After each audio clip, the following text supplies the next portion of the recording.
અંકલેશ્વર જેડીસીમાં પાણીનું વહન કરતી મુખ્ય લાઇનમાં 4 સ્થળોએ સર્જાયેલ ભંગાણનું યુદ્ધના ધોરણે સમારકામ કરવામાં આવતા 500 થી વધુ ઉદ્યોગો અને રહેણાંક વિસ્તારમાંથી જળ સંકટ ટળ્યું છે. અંકલેશ્વર જેડીસીમાં પાણીનું વહન કરતી મુખ્ય લાઇનમાં ભંગાણ સર્જાયું હતું. અંકલેશ્વર નોટિફાઈડ એરિયાના તળાવથી વોટર ફિલ્ટરેશન સુધી પાણી પુરવઠો પહોંચાડતી પાઇપલાઇનમાં 4 સ્થળોએ ભંગાણ સર્જાયું હતું, જેના પગલે દોડધામ મચી જવા પામી હતી.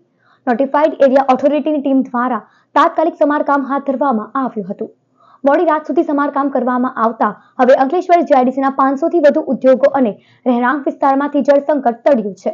આ અંગે અંકલેશ્વર ઉદ્યોગ મંડળના પ્રમુખ હિમંત સેલડિયાએ ટેલિફોનિક વાતચીતમાં જણાવ્યું હતું કે નોટિફાઈડ એરિયાની 50 વર્ષ જૂની લાઇનમાં 4 સ્થળોએ ભંગાણ સર્જાયું હતું, જેનું સમારકામ પૂર્ણ કરી દેવામાં આવ્યું છે અને આજથી ઉદ્યોગો અને રહેણાંક વિસ્તારમાં રાબેતા મુજબ પાણી મળતું થઈ જશે.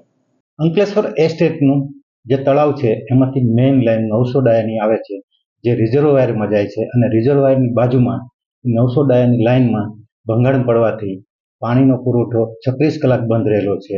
અને આ 36 કલાકની અંદર નોટિફાઈડના કર્મચારી અને અમારો જે સ્ટાફ એસોસિએશનના જે અમારા ચેરમેન વોટર સપ્લાયના છે એમની મહેનતથી 36 કલાકમાં આ સંપૂર્ણ કામ પૂર્ણ થયેલ છે અને અત્યારે પાણીનો પુરવઠો રાબેતા મુજબ ચાલુ કરી દેલો છે.